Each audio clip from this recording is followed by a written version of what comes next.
Hi everyone, welcome to our channel Neat Wizard. Today we will start with chapter 3 Plant Kingdom. हम इसमें try करेंगे कि आपको हर एक टॉपिक और हर एक पैराग्राफ क्लियर करते जाएं. So here we go. This is chapter 3 Plant Kingdom. So first line says that there is a scientist R.H. Whittaker, year 1969. ये बहुत इंपॉर्टेंट है, आपको ज़रूर याद होना चाहिए. इन्होंने 5 किंगडम ऑफ क्लासिफिकेशन दी थी जिसके नाम है Monera, protista, fungi, Animalia and Plantae. ठीक है. देन कम्स नेक्स्ट पैराग्राफ जिसमें कि सिर्फ 2 लाइन हैं और बहुत इंपॉर्टेंट हैं. और वो 2 लाइन ये कहती हैं कि जैसे जैसे हमने हमारी अंडरस्टैंडिंग प्लांट किंगडम को लेके ओवर द टाइम हमारी अंडरस्टैंडिंग जो है वो प्लांट किंगडम को लेके चेंज हो रही है. ठीक है. तो first line says that fungi members of Monera and protista, इनके पास पहले सेल वॉल थी, ये प्लांटे में कंसिडर होते थे, but now they have been excluded from the plantae. ठीक है. And second point says that जो साइनोबैक्टीरिया है वो पहले ब्लू ग्रीन एल्गे को रेफर करता था, but it is now not any more refer to as blue green algae. ठीक है. तो ये 1-2 चेंजेस हैं जो ओवर द टाइम चेंज हुए. Then we will proceed with the chapter जिसमें हम algae, bryophytes, pteridophytes, gymnosperms, angiosperms को पढ़ेंगे. ठीक है. Now third topic says that अब हम क्लासिफिकेशन ऑफ सिस्टम को पढ़ेंगे जिसमें कि मैंने आपके लिए टेबुलर फॉर्म में इसको कर दिया है, जिसको आप जब समझोगे वहाँ से लर्न करोगे एंड फिर कम बैक टू एनसीईआरटी, आप देखना you will find a major difference in understanding and in learning as well. So this is classification of system. मैं आपके लिए एक बार जूम आउट कर देती हूँ so that you can take the screenshot and okay let's move further. तो इसमें 3 types of classification हैं, that is artificial, natural and phylogenetic. So artificial classification of system says that इसमें सिर्फ मॉर्फोलॉजिकल कैरेक्टर्स यूज़ करे गए थे, जैसे कि कलर हो गया, हैबिटेट हो गया एंड टाइप ऑफ लीव्स हो गया, शेप ऑफ लीव्स हो गया and so on. So basically it is based on mainly vegetative characters and endoecium structure. NCERT में एक लाइन और लिखी हुई है that endoecium structure has been given by Linnaeus. Linnaeus एक साइंटिस्ट का नाम है, इसको ध्यान रखना. Then comes natural. Natural classification system is based on natural affinities, मतलब कि ये नेचुरल चीज़ों पर डिपेंड करता है. ठीक है. इसमें कि both external and internal features को कंसिडर किया जाता है, जैसे कि ultra structure, anatomy, embryology and phytochemistry. Then comes phylogenetic. It is based on evolutionary relationships. This assumes that जो organism है it belongs to same taxa and have common ancestor. That is, अगर common ancestor होगा तभी जो उसकी प्रोजेनिस हैं उनमें कोई एक common relationship evolve हो रहा होगा. ठीक है.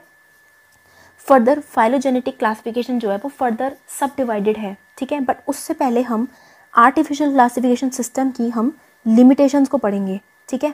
So first limitation says that जितने भी क्लोजली रिलेटेड स्पीशीज़ हैं जिनको हमने क्लासिफाई किया था फ्यू कैरेक्टर्स पे, अब आर्टिफिशियल क्लासिफिकेशन सिस्टम जो है उसने उसको सेपरेट कर दिया है. ठीक है.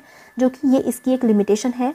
सेकेंड लिमिटेशन सेज दैट इसमें वेजिटेटिव एंड सेक्सुअल कैरेक्टर्स को इक्वल वेटेज दी है, which is not at all acceptable. Why? Because vegetative characters जो हैं, अगर कोई भी नेचुरल कैलेमिटी आ जाती है या कोई भी एनवायरनमेंट में चेंज आ जाता है तो बहुत जल्दी वेजिटेटिव कैरेक्टर्स जो हैं वो अफेक्ट हो जाते हैं. ठीक है.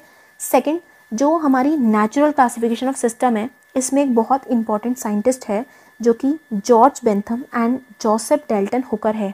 ये साइंटिस्ट के बारे में बहुत बार आ जाता है, सो आप लोग इसको लर्न कर लीजिएगा.